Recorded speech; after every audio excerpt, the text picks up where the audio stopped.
Repetindo, boa noite, sejam bem-vindos. Sempre antes de nós iniciarmos a palestra, nós temos uns recadinhos para dar. Bom, vocês já sabem de todas as atividades que a casa desenvolve, né? A evangelização, plantão de atendimento todos os dias, curso que já iniciamos, curso básico de doutrina às quintas-feiras, 7h30. E a assistência social também desenvolve um trabalho no segundo sábado de cada mês, com distribuição de 60 cestas, na base mais ou menos de 300 para 300 pessoas, né? E quem continua ajudando, nós agradecemos, porque tem ajudado bastante nós compormos as cestas, e quem quiser contribuir, também ficamos agradecidos. E agora um recadinho, nós vamos ter uma noite beneficente de pizza com bingo. A Casa do Caminho, Santana e a Confraria Vitória Régia convidam para o nosso bingo pizza beneficente, deixa eu ver, que irá ajudar nas cestas básicas, enxovais para bebês e distribuição de roupas e cobertores para moradores de rua. Aqui também nós desenvolvemos um trabalho de oferecendo lanche aos moradores de rua também, aos sábados, né? Esse bingo será dia 4 de abril deste mês, às 20 horas, no Acre Clube, Rua Gaurama, 540, no Jardim França. Quem quiser convite, converse com a Sandra, que está aqui quase todos os dias, ou o Mauro e a Cida, que estarão aqui aos domingos. Tudo bem? E agora, nós vamos...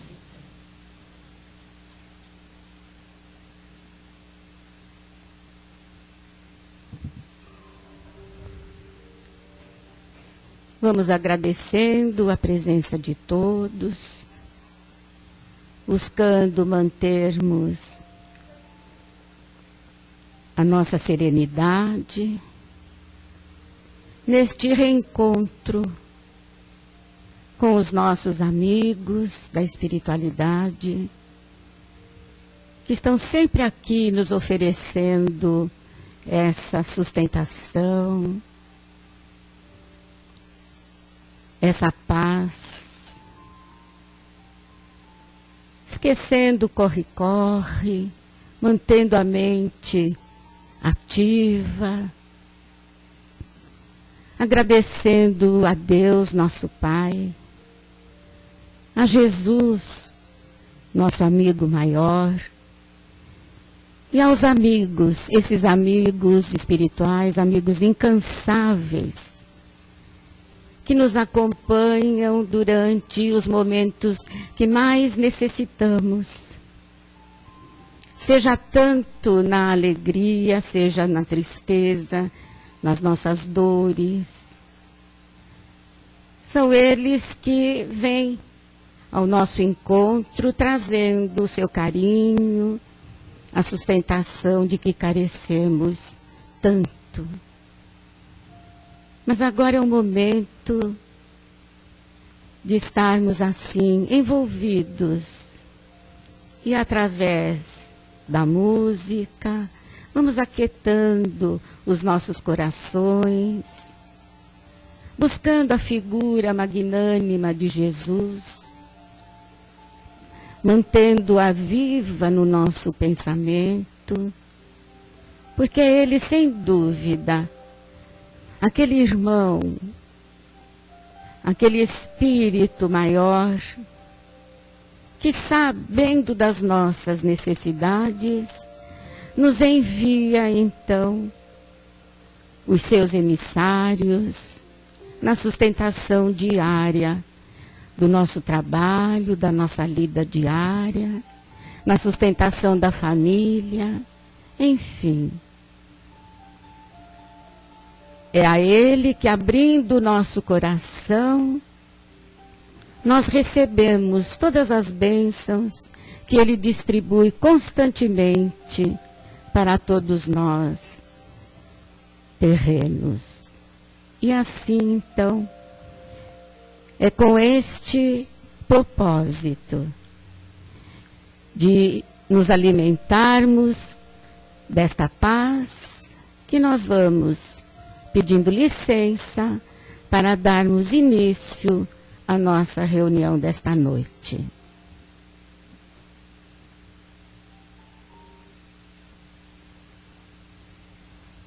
Então, nós temos hoje o nosso irmão Amir, né, que fará a palestra sobre brandos e pacíficos. Está falando conosco, não é verdade? Somos todos nós. Vamos prestar bastante atenção e aproveitarmos, então, este momento para aprendermos mais um pouco. Que o nosso irmão seja bastante feliz com você.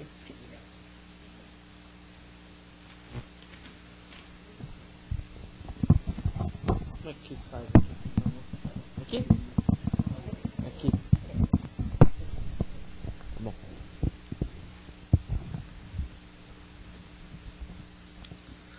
Muito boa noite a todos.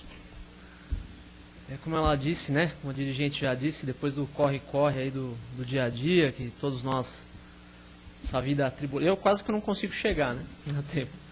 Essa vida atribulada que nós temos é uma bênção. Aqui a gente está reunido em nome do Cristo aqui, na companhia dos amigos espirituais, né? Nós estamos recebendo todo esse benefício desde essa sala, graças a Deus. O tema que nós temos para hoje é do Evangelho segundo o Espiritismo, capítulo 9, itens 1 a 6. Bem-aventurados os brandos e os pacíficos, a afabilidade e a doçura. Quando nós damos uma palestra sobre o Evangelho segundo o Espiritismo, nós gostamos de fazer um esclarecimento.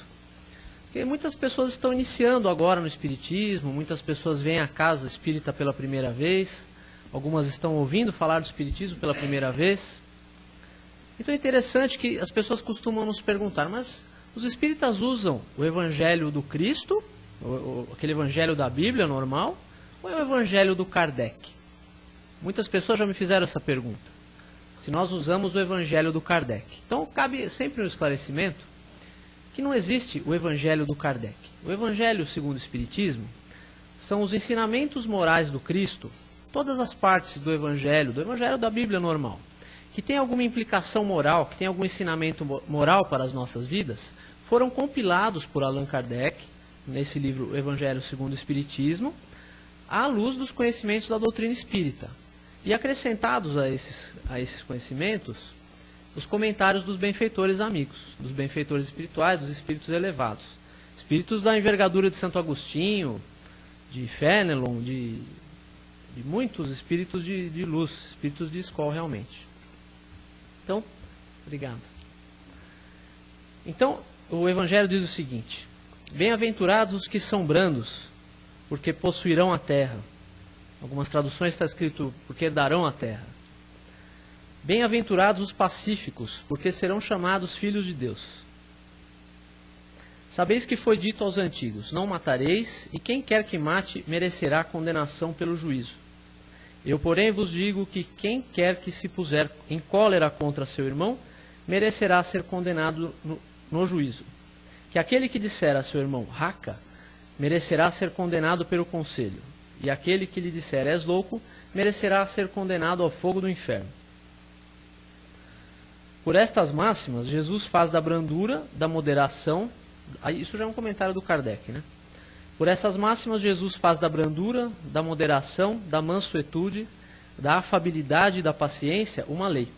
Condena, por conseguinte, a violência, a cólera e até toda expressão descortês que alguém possa usar.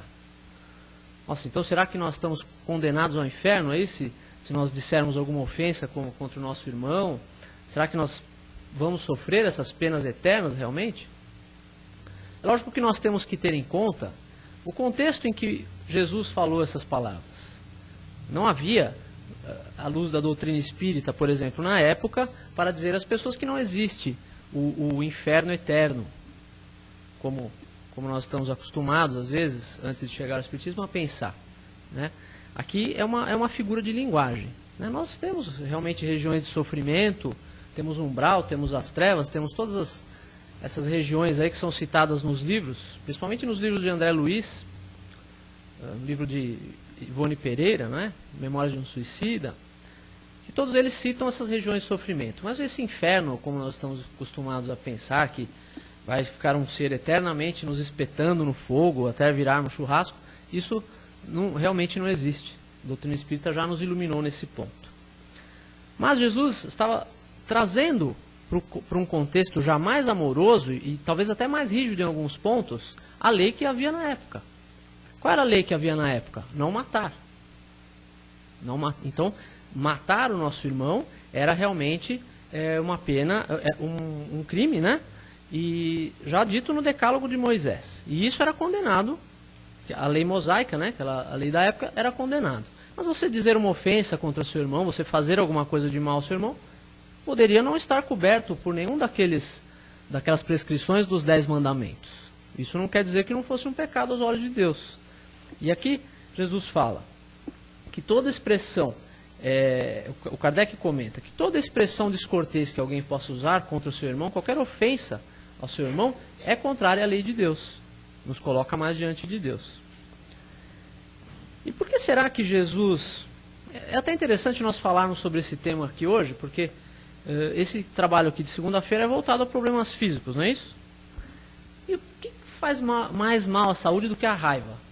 Quando nós ficamos com raiva de alguém, quando nós ficamos alimentando aquele sentimento rancoroso, aquele sentimento de querer que nós achamos que é nosso opositor, na verdade nenhum opositor é eterno.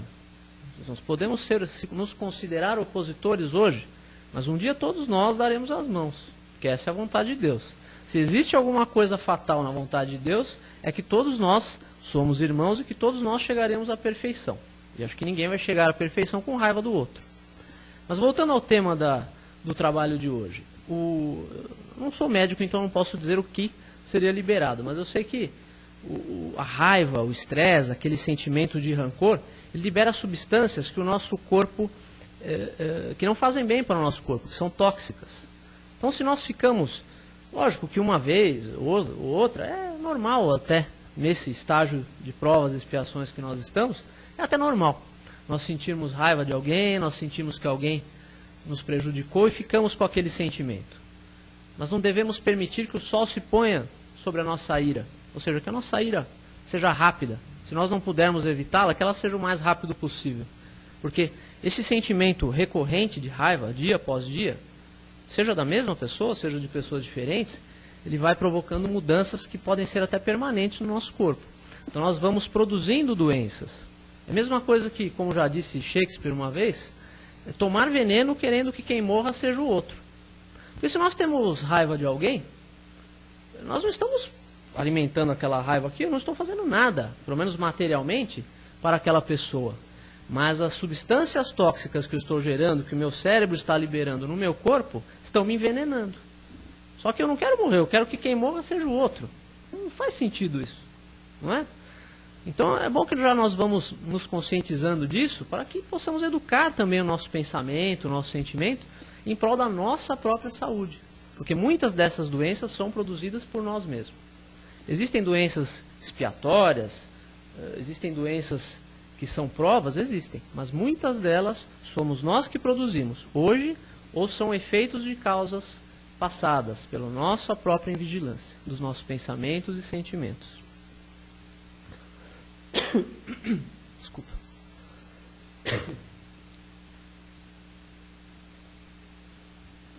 Jesus incluiu a mansidão nas bem-aventuranças, né? Bem-aventurados os mansos, porque herdarão a terra. E esse sermão das bem-aventuranças foram as coisas mais importantes que Jesus nos deixou. São os ensinamentos mais fortes, são os ensinamentos que nos dizem mais coisas ao nosso íntimo. Se Jesus colocou essa questão da mansidão nas bem-aventuranças, isso é um reflexo da importância que isso deve ter para nós. Nós não devemos encarar isso como, eu faço tudo direitinho, mas eu não sou muito manso, não. Então não tem problema. Não, nós não devemos pensar assim. Porque se nós estamos no Espiritismo, se o Espiritismo nos ensina tanta coisa, mas nós não conseguimos colocar em prática, será que nós estamos sendo bons cristãos? Será que, eu vou na igreja, seja qualquer culto, aqui no espírita, evangélica, católica, budista, qualquer que seja. Eu vou na igreja, eu dou esmolas na rua, eu converso com as pessoas que me procuram e tal, mas eu não sou manso. Eu tenho um gênio, não pisa no meu calo que você vai ver. Será que está certo isso? Será que está certo nós falarmos assim? Porque realmente é quando pisam no nosso calo que nós mostramos quem nós realmente somos. Às vezes chega aqui o palestrante, né? O palestrante manso, o palestrante todo bonzinho, senta ali e tal, depois vem da palestra aqui, como nós estamos fazendo, a pessoa pensa, nossa, esse palestrante que não é legal, né? Um cara pacífico, um cara brando. Às vezes não é bem assim. Às vezes é em casa que o povo sabe, né? Nós temos um amigo lá na federação que ele diz o seguinte, você acha a pessoa legal ali, a pessoa que está palestrando? Come 1 quilinho de sal com ele para você ver. Por que ele diz isso? Porque quanto tempo a gente demora para comer 1 quilo de sal? Não é um dia nem 2, né? Então, passa um tempinho com ele que você vai ver. Então é aí, na hora que pisam no nosso calo, em casa, onde estão os nossos maiores desafios, é que nós mostramos quem nós realmente somos. Existe uma outra casa que nós conhecemos, em que os trabalhos, existem trabalhos de atendimento médico, material mesmo, médico material para as pessoas carentes. E é muito interessante que o dirigente lá, ele brinca assim, quando as pessoas fazem aquela fila e às vezes quando aparece alguém com um problema de doença mais grave, é natural que essa pessoa seja uma pessoa às vezes mais de idade, uma pessoa que tem dificuldade de locomoção, é natural que essa pessoa seja passada na frente dos outros. E tem gente que já está na fila, já, olha lá, já vai passar na nossa frente, olha lá. Então, essa pisadinha de calo que a gente vê. Aí o dirigente fala o seguinte, olha, quem estiver achando ruim que nós estamos passando a pessoa na frente, tem 2 opções. Uma é orar por ele para que ele possa melhorar logo e aí a gente vai ser atendido mais rápido. A segunda é orar para que Deus nos dê um problema tão grave quanto o dele, que aí nós vamos passar na frente também. Olha que maravilha. Então, ele vai falando isso para o pessoal na fila para educar, né? Então é nessa hora da pisada de calo, nessa hora que as pessoas nos incomodam, que é onde nossos maiores desafios nos chegam, que nós mostramos quem nós realmente somos. Porque ser brando aqui no Centro Espírita, pessoas maravilhosas na plateia, olhando a Sandra, conversando com a Sandra, com o Jurandir, são pessoas maravilhosas que não há quem não amoleça o coração, né? Então até eu fico bonzinho aqui. Então a gente vem, fica bonzinho, conversa bonitinho. Conversa bonitinho. Não sejam modestos. E aí, a gente é realmente angelical, né? Até nosso perispírito fica luminoso, né? Se tiver algum vidente que começa a olhar a gente, fala, nossa, ele é luminoso mesmo. Mas e domingo para aguentar a sogra? Ai, a minha sogra. E o meu sogro, então? E aquele cunhado que pede dinheiro emprestado? Que vem na hora do jogo, né, depois da hora que está fazendo a gestão, pedir dinheiro emprestado. Mas é nessa hora que nós temos que ser pacientes. Porque ser paciente na fila do passe aqui, que dura 2 minutos, é fácil. Os nossos maiores desafios estão normalmente na nossa casa. Porque as pessoas que só nos trazem prazer, cuja convivência nos é muito fácil, às vezes ela não nos traz desafio para o crescimento espiritual. E às vezes, não estamos dizendo que seja sempre isso, mas muitas vezes o que acontece é que as pessoas que nós jogamos mais longe numa outra encarnação, nessa encarnação elas voltaram bem para perto de nós, para que nós pudéssemos nos reconciliar com elas. Quanto mais longe a gente joga o outro, mais perto ele chega, porque é desse que nós precisamos. A pedra rejeitada será o alicerce da construção. Então aquela pessoa que nos é mais difícil, que nos causa aquele nó no estômago, aquela coisa, é essa pessoa que é importante na nossa vida. Porque ela vai ser o nosso termômetro. Porque se dar bem com nossos amigos, com aqueles que não nos desafiam, é muito fácil. Agora, essa pessoa que nos causa aquela angústia, aquela coisa, é essa pessoa que nós temos que realmente falar, não, essa é uma joia na minha vida. É essa que eu vou medir, por aí que eu vou medir a minha evolução. Quando eu conseguir conviver com essa pessoa, perdoar no primeiro estágio, não me ofender no segundo estágio e amar essa pessoa no futuro, aí é que nós estamos tendo um bom desenvolvimento espiritual. Não é? É com essa pessoa que nós vamos ter essa evolução. E às vezes nós temos o próprio Evangelho segundo o Espiritismo, ele diz o seguinte, que nós temos às vezes um verniz que nos modela uma conduta social que é diferente do que nós somos na verdade. Então, que nós conversamos com as pessoas têm aquela imagem da gente de mansidão, só que esse verniz só vale para o mundo material. No plano espiritual não tem verniz que esconda. Porque o nosso espírito, qualquer espírito que nos veja no plano espiritual, ele sabe o que nós estamos sentindo, se o nosso sentimento é de raiva, de rancor, de ira. Porque o nosso perispírito fica escuro, né? Ele denota. Eu não sei se todos estão familiarizados com esse termo perispírito. É um invólucro de uma matéria bem sutil, semimaterial, que envolve o espírito e é o elo de ligação entre o espírito e o corpo. E esse perispírito é que denota a nossa evolução. Quanto mais nós nos evoluímos, ele vai ficando claro, vai ficando límpido, vai ficando bem luminoso. E não tem como mascarar isso no plano espiritual. Por exemplo, se nós queremos desencarnar e ir para uma região superior, vamos naquela alegoria do São Pedro, né? Ainda. Vamos supor que São Pedro estivesse na porta do céu, lá nos esperando. Não é bem assim, mas vamos supor que estivesse. Aí falou, eu quero entrar aí. Tá, mas você tá meio esquisito, hein, para entrar aqui e tal. Ó, o pessoal que está entrando é bem diferente de você aqui. Você tá escuro, tá marrom. Aí nós vamos dizer para ele, mas tá aqui minha carteirinha, ó. Eu sou trabalhador da federação, sou instrutor lá do Aprendiz do Evangelho, dou curso de expositor, dou passe na Casa do Caminho e faço palestra lá de vez em quando. Então eu quero entrar. Não, mas não é assim. Como não é assim? A vida inteira eu fiquei fazendo tudo isso. Ah, mas será que a caridade verdadeira, que é a paciência com o nosso semelhante, que é a indulgência com a falta do outro, que é compreender que o outro está no aprendizado assim como a gente, será que nós fizemos isso?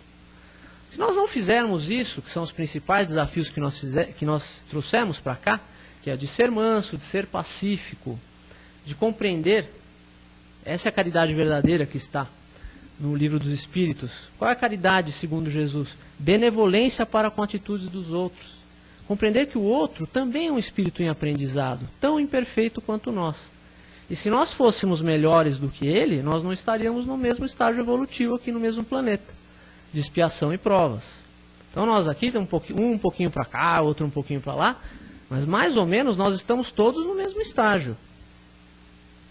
Não é porque um é trabalhador espírita, o outro porque é padre, o outro porque é pastor, o outro porque se acha digno da chave do paraíso. Não é isso que nos habilita.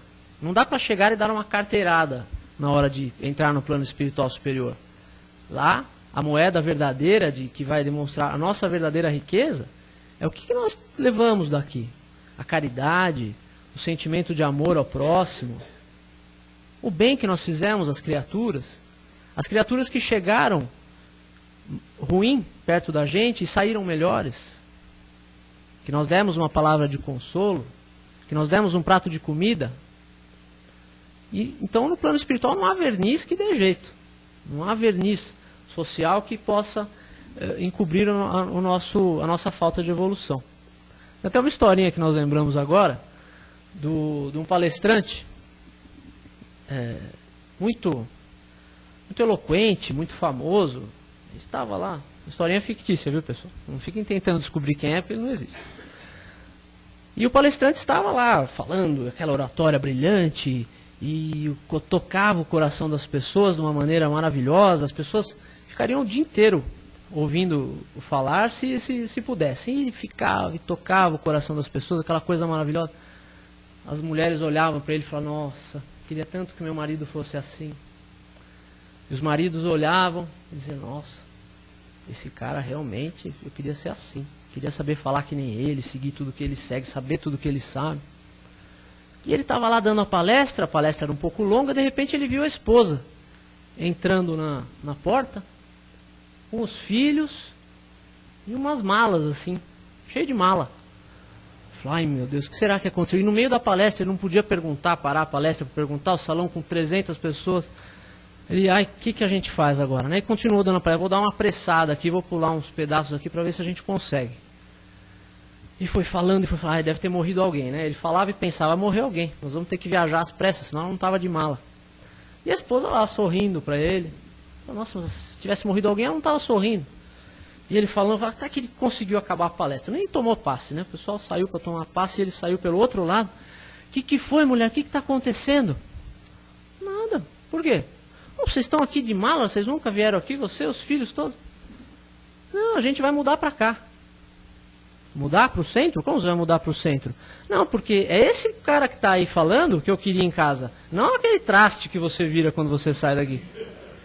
Esse é o cara que eu queria.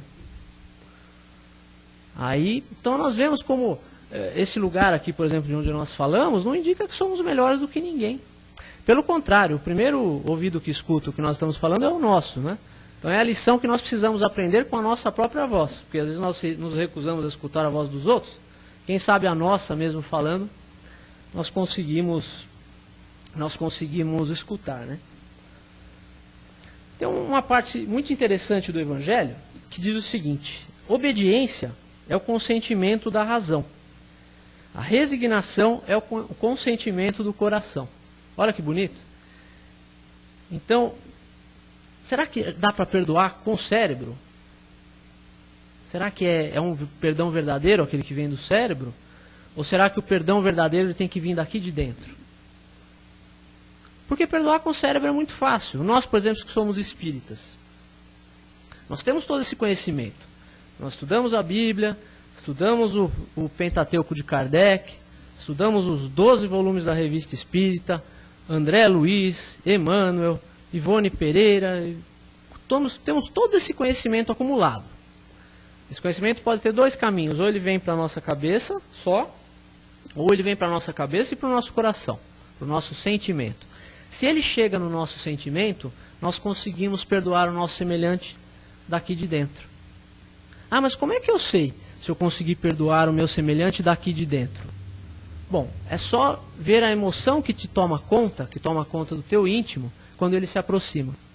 Se quando a gente vê a pessoa, a primeira coisa que a gente lembra é aquilo que ele nos fez de mal, e mesmo assim nós achamos que perdoamos, é porque esse perdão só foi no cérebro, não foi no sentimento. Esse perdão do sentimento é mais ou menos como aquela roupa que a gente esqueceu no armário, e que nós, de tanto não usar, nós esquecemos dela. Aí se alguém falar, olha, você lembra daquela camiseta? Ele, lembro. Mas está lá. É a mesma coisa. Se alguém nos fez uma ofensa, mas ela ficou tão lá no fundo que nós nem nos lembramos dela, só quando alguém vem e fala, olha, lembra? Lembro, já perdoei, deixa para lá. Esse é o perdão verdadeiro. Porque é um pouco complicado falar em esquecimento, porque é realmente muito difícil esquecer por completo, tirar da memória alguma coisa grave que alguém nos fez. Nem os espíritos superiores fazem isso, porque eles vêm nos contar em livros o que lhes aconteceu há 500 anos atrás. Então eles lembram do que lhes aconteceu. Mas o que eles esqueceram? A emoção daquele sentimento ruim. Quando eles veem a pessoa, não lhes vem no íntimo um sentimento ruim. Vem um sentimento de amor, de compaixão, de acolhimento.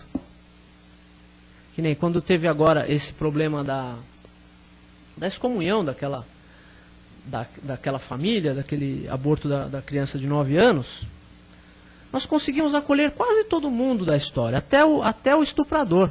Nós falamos, ele é filho de Deus. Mas nós ficamos com raiva do bispo. Será que alguém se lembrou de acolher o bispo? Com amor? Porque se ele estiver certo ou errado, ele merece ser acolhido da mesma forma. Porque todos nós somos aqui carentes de evolução. Oi? Exatamente. Aquilo que a doutrina dele prega. Na mente dele ele não está errado. E que nós não somos ninguém também para julgar se ele está errado ou não, porque nem da mesma religião nós somos. O que nós devemos saber sobre isso é que nós devemos acolhê-lo com imenso amor. Porque amor é alguma coisa que todos nós precisamos, amor e compreensão. Nenhum de nós está livre de errar e também impossibilitado de acertar. Então sempre nós precisamos de muito amor. Só que essa caridade do perdão, do acolhimento, ela é mais difícil, por exemplo, do que a esmola. Porque a esmola nós sempre damos do que nós temos. Se nós temos 10 no bolso e damos 1, nós ainda temos 9, então nós estamos dando do que nós temos. Agora, é difícil dar alguma coisa que nós não temos. Então, se nós não temos essa compaixão no coração, como é que nós vamos oferecê-la para o outro? Nós precisamos primeiro desenvolver isso em nós. Mas como é que eu desenvolvo? A chave é o outro. Nós superamos os obstáculos externos para superar as nossas limitações internas. O Emmanuel já disse isso, no Fonte Viva, se eu não me engano. Supera os obstáculos de ordem externa para que consigas enxergar as tuas próprias limitações. Porque o nosso defeito íntimo, às vezes ele está tão arraigado que nós não conseguimos olhar para dentro e enxergá-lo. Mas quando aparece alguém que tem o mesmo defeito, nós enxergamos na mesma hora. Por isso que ele fala, muda no outro, muda em você o que te incomoda tanto no outro. Então o outro é a chave também para o nosso autoconhecimento. Por isso que nós temos que amá-lo, acolhê-lo e não pensar no outro como um traste, um empecilho na nossa vida. E esse outro nós estamos nos referindo também ao desencarnado. Porque sempre nós falamos pensando primeiro no encarnado, né? Mas às vezes nós vamos ao centro, passamos na triagem, no plantão, e nos é prescrito um tratamento de desobsessão, uma assistência espiritual para problema de obsessão, que comumente nós chamamos de desobsessão. Aí nós ficamos pensando, o demônio está me perseguindo, aquele espírito imundo está me perseguindo. Bem que na Bíblia fala, expulsar os espíritos e tal. Realmente a Bíblia fala. Só que esse espírito, ele não é o demônio como nós costumamos pensar, ele é um ser humano como nós, que está do lado de lá. E que foi para o plano espiritual com todas as suas limitações, com todos os seus vícios, com todas as suas imperfeições que nós também temos. E aí ele começou de alguma maneira a nos prejudicar. Então nós temos que pensar nesse irmão como alguém que precisa também de amor. Por isso que no tratamento de desobsessão do centro espírita, ele não é expulso. Ai demônio, sai demônio. Não é. Ele não é expulso assim. Ele é esclarecido. Para que ele é esclarecido? Para ser evangelizado, para tomar conhecimento de que ele é um espírito eterno, que Deus o ama tanto quanto nos ama. E que um dia ele vai chegar lá também. Pode ter provas mais difíceis ou mais fáceis a suportar, mas ele vai chegar lá também, onde nós vamos chegar. E explicar o finalzinho aqui da parte ali. Isso é muito importante. Por que os mansos herdarão a terra? O que significa dizer isso? Nós já não estamos na terra? Já estamos na terra. Então, por favor, a terra vai ser minha, vamos passar para o meu nome, o que vai acontecer? A terra, assim como todos os mundos, né, na casa do Pai, tem muitas moradas, a terra está sujeita também à lei de evolução.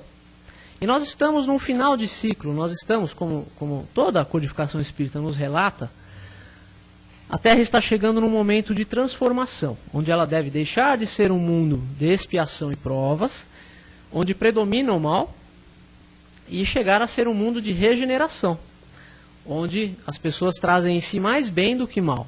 Então, esse mal, que ainda está um pouco maior do que o bem no nosso planeta, ele vai ter que se diminuir para que o bem possa aumentar. Mas não é possível, vai dizer que a Terra está evoluindo, não é só nós que evoluímos? Não, o planeta também evolui. Mas nunca se viu tanta barbaridade. Verdade, nunca se viu, mas elas sempre existiram.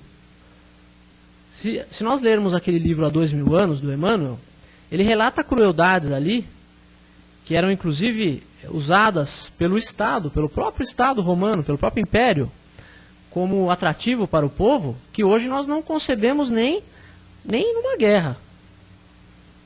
Nem cabe aqui nós ficarmos mencionando esse tipo de atrocidade.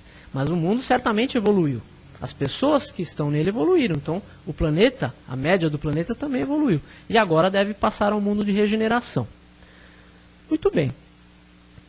Mas será que todos nós poderemos ficar aqui? Não. Quem não estiver em condições de habitar um mundo regenerado, vai atrapalhar a evolução de quem estiver. Ou seja, segundo o próprio Evangelho segundo o Espiritismo, isso está muito bem explicado na Gênese, de Allan Kardec também, é pela retirada dos maus, ou seja, pela retirada daquele que ainda não descobriu a caridade, que não descobriu o amor, que os outros vão poder evoluir com mais facilidade. E para onde vão esses que serão retirados? Serão exilados para planetas numa condição um pouco inferior. Talvez para planetas que estejam no estágio que nós estávamos há algum tempo atrás, talvez um pouco piores. Mas eles vão ser, para lá eles vão levar o conhecimento, vão levar toda a bagagem intelectual, principalmente, que tem. Porque mesmo que não tenham bagagem moral, tem bagagem intelectual. Porque o desenvolvimento intelectual é bem maior do que o desenvolvimento moral. Então eles serão exilados para planetas inferiores. E quem vai ficar na Terra? Os mansos, os pacíficos, os caridosos, aqueles que amam. Os mansos herdarão a terra regenerada. A terra já, ainda com problemas, ainda com contas a ajustar pela justiça divina, mas já com predomínio do bem. Já com as pessoas tendo em si mais bem do que mal. Com egoísmo jamais sob controle. Esses problemas todos que nós vemos, as leis, por exemplo, vão passar a refletir uma evolução. As leis serão mais humanas. Coisas como a pena de morte, por exemplo, deixarão de existir.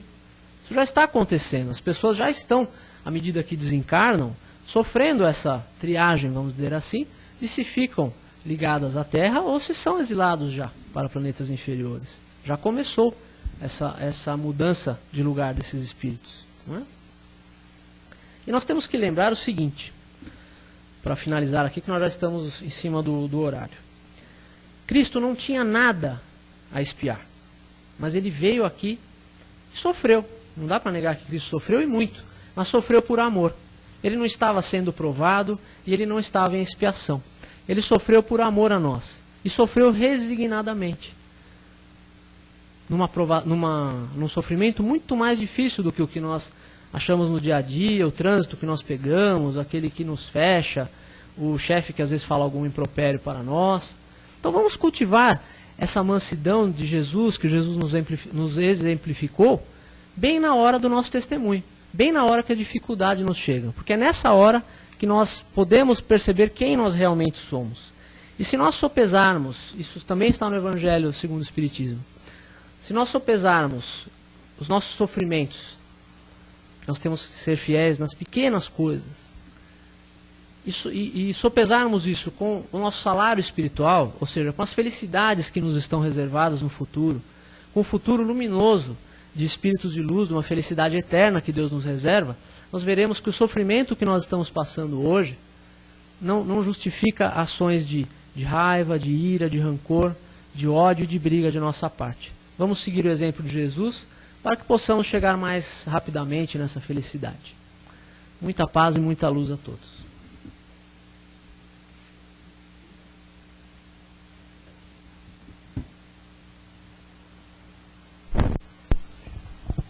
Muito bem. Agora é o momento de nós participarmos, né? Fazendo perguntas a respeito do que foi exposto. Então, nós aguardamos que vocês se pronunciem. Eu acredito que a palestra, toda essa dissertação que o nosso amigo apresentou, dá motivo a muita reflexão, né? Quem sabe? Nós queremos herdar a terra, não queremos? Pelo menos, eu quero. Eu falo sempre que eu fico ali na peneira, me segurando, balançando as perninhas. Se você vê que você ficou e que estão me levando embora, você pede. Deixa ele aqui. Então, quem não gostaria de herdar a terra mais justa, né? Onde nós pudéssemos ter tranquilidade de alma, não é? Estarmos de bem com o nosso próximo. Então, isso é muito importante. Como é? Um de cada vez, pessoal, senão não vai dar para não se atropele.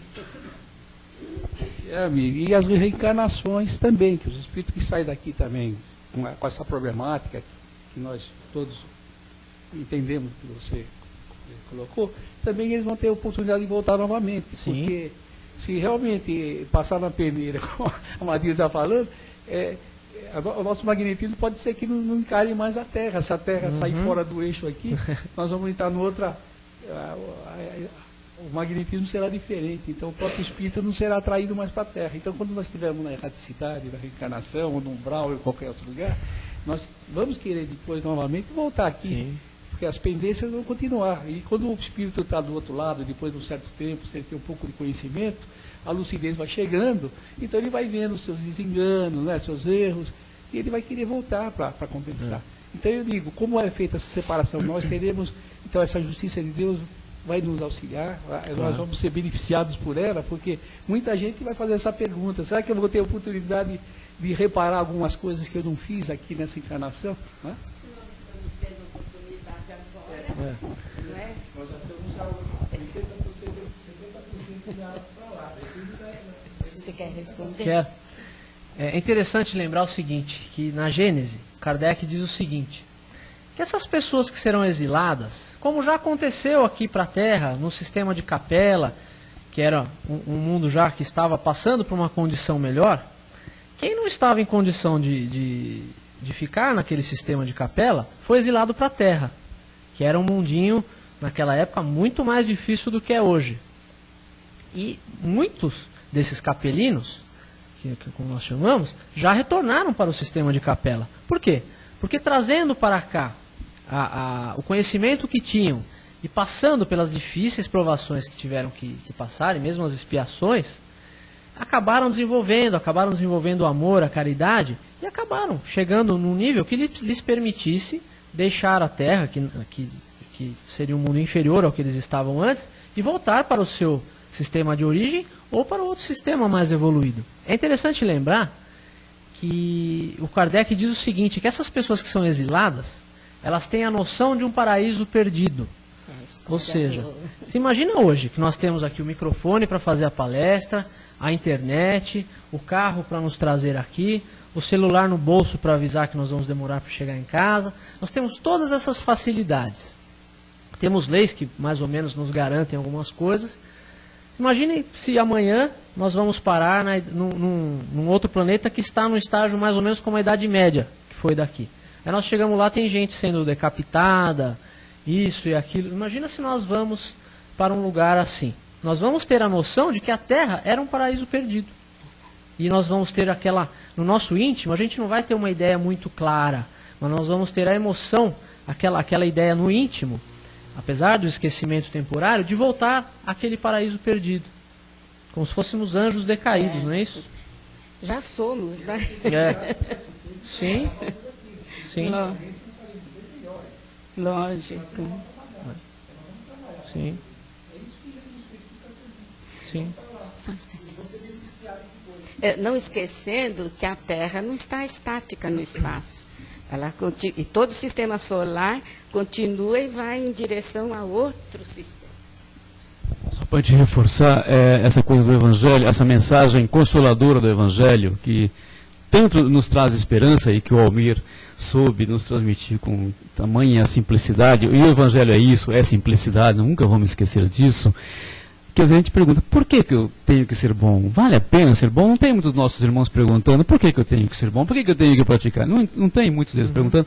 Está aí, o Almir trouxe hoje com toda a clareza possível o porquê, o prêmio para quem cumpre e acredita nas promessas do Mestre Jesus. Porque no fundo é realmente acreditar, não é verdade? Todos concordam? A gente não acredita, mas não acredita muito. Então está aí, gente. Por que nós devemos acreditar que realmente o Cristo era o Consolador prometido? E o Espírito de Verdade, no Livro dos Espíritos, né, respondeu a Kardec que a felicidade do Espírito está sempre na razão da sua evolução. Então não adianta dizer, o Espírito é inferior ali, ele está numa cidade das trevas, no umbral lá, mas ele é feliz. Não é. Ele pode até mandar, ter alguma autoridade, no sentido pior dessa palavra, sobre os seus companheiros ali, sobre os seus companheiros de treva. Mas essa não é uma autoridade verdadeira, e a felicidade que ele diz ter, muitas vezes nos trabalhos mediúnicos, se manifestam. Oi? Lembra do Gregório, né? Do Gregório. No livro Aconteceu na Casa Espírita, tem também o Júlio César, que era um dirigente das trevas. É um livro muito bonito que eu recomendo, que é muito gostoso de ler e traz bem isso. E ele achava que era feliz, ele dizia para o pessoal que ele era feliz. Mas não era uma felicidade verdadeira. O final do livro nos mostra, não vou contar, né? Sim. Mas o final do livro nos mostra que a felicidade verdadeira estava no Cristo, estava nas palavras do Cristo. E quando ele começou a buscar o amor, quando ele começou a aceitar o chamado daqueles que vinham lhe buscar para o amor, e que ele não sabia, mas que eram as pessoas que haviam sido mais queridas da vida dele, aí é que ele começou a ser feliz realmente. Teria provas, teria expiações, teria dificuldades, mas ele já estava tomando o caminho da felicidade. É porque a maldade cansa, né? Obrar no mal provoca cansaço, e o espírito vai aos pouquinhos se restringindo. Tá certo? Bom.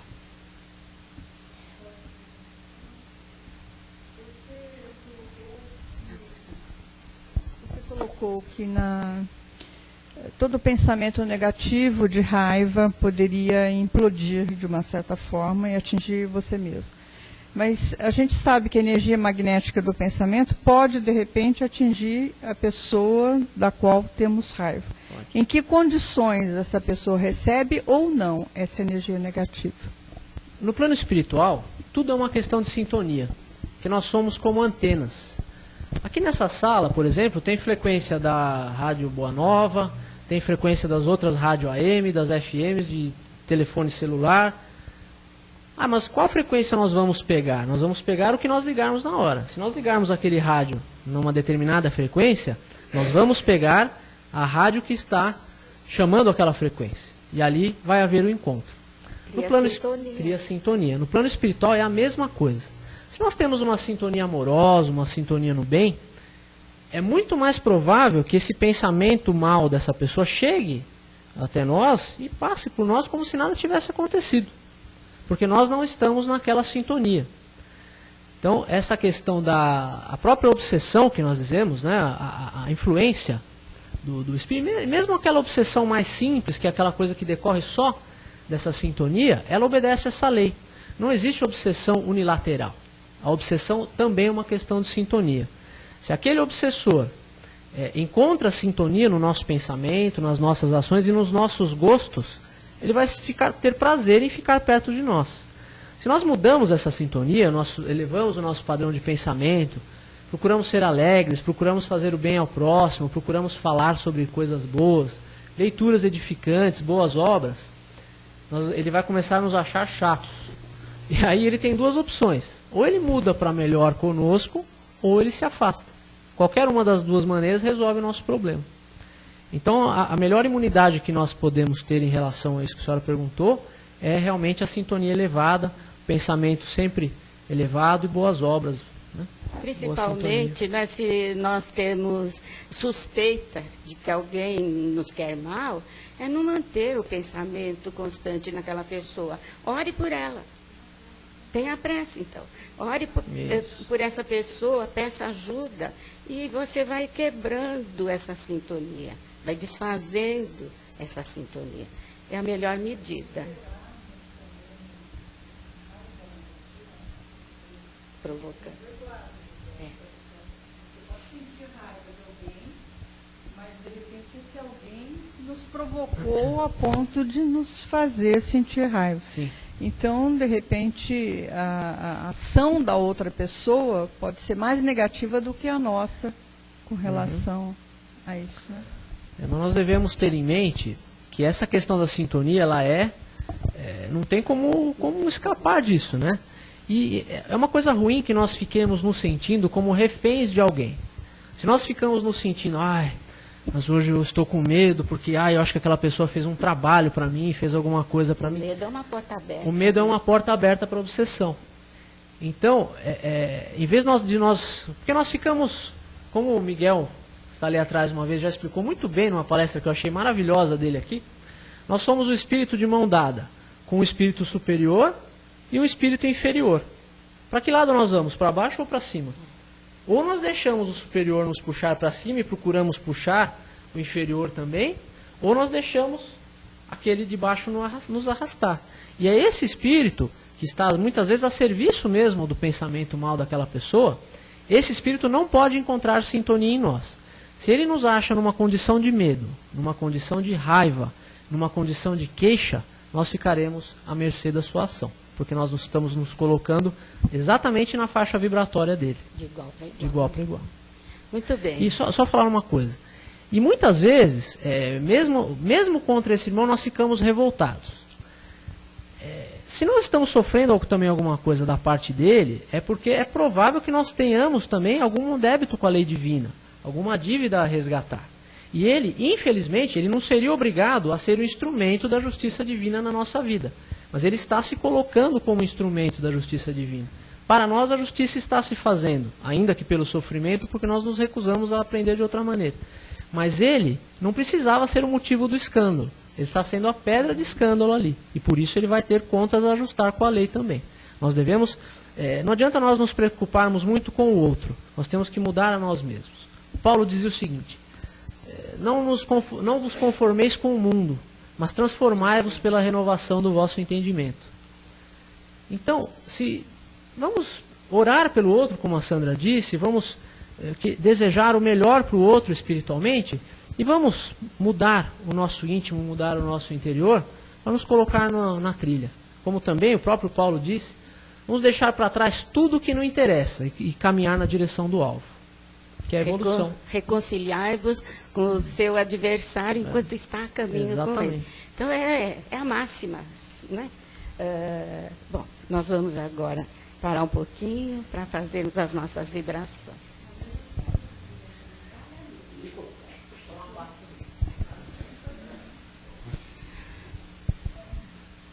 É o momento, então, de nós aliviarmos o nosso coração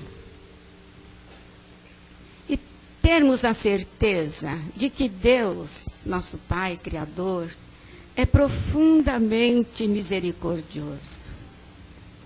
Jamais nos fecha as portas da reencarnação, do ajuste. Sabendo de antemão que o salário do justo é a paz, tragamos o nosso coração, esse sentimento, em paz, sem querer mal, sem desejar o mal, sem pensar no mal. É difícil manter o pensamento sempre no bem. É um exercício que devemos exercitar constantemente, até que cale fundo dentro de nós e se torne automático. Que o nosso impulso seja sempre de generosidade, de compreensão. Porque assim não estaremos absorvendo adrenalina, veneno, que pouco a pouco vai destruindo os nossos órgãos. Como disse o nosso irmão, toda doença traz em si algo que deixamos de realizar ou que fizemos mal. Então, neste momento onde nós colocamos o nosso sentimento, as nossas vibrações em favor das almas doentes, que primeiramente é o espírito que está doente, pensemos então, como se fôssemos médicos, enfermeiros, vibrando por essas criaturinhas de Deus. Onde soubermos que há alguém enfermo, é como se estendêssemos as nossas mãos, pedindo ao Senhor da luz, ao Senhor da paz, o benefício do conforto espiritual, do conforto moral, para que a criatura ou essas criaturas possam se sentir bem, possam ter esse vislumbre da realidade.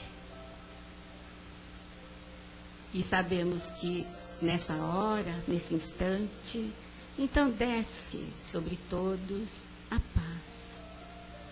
essa paz que constantemente está sendo nos oferecida. O nosso pequeno mundo precisa iluminar-se.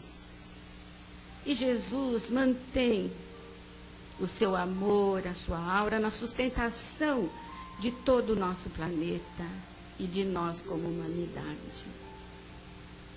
Então, vamos à fonte e roguemos a Ele que possamos modificar os nossos sentimentos, que possamos ser fortes, corajosos, para darmos o primeiro passo, atendendo ao seu pedido de perdão, de amor, de solidariedade, de compaixão.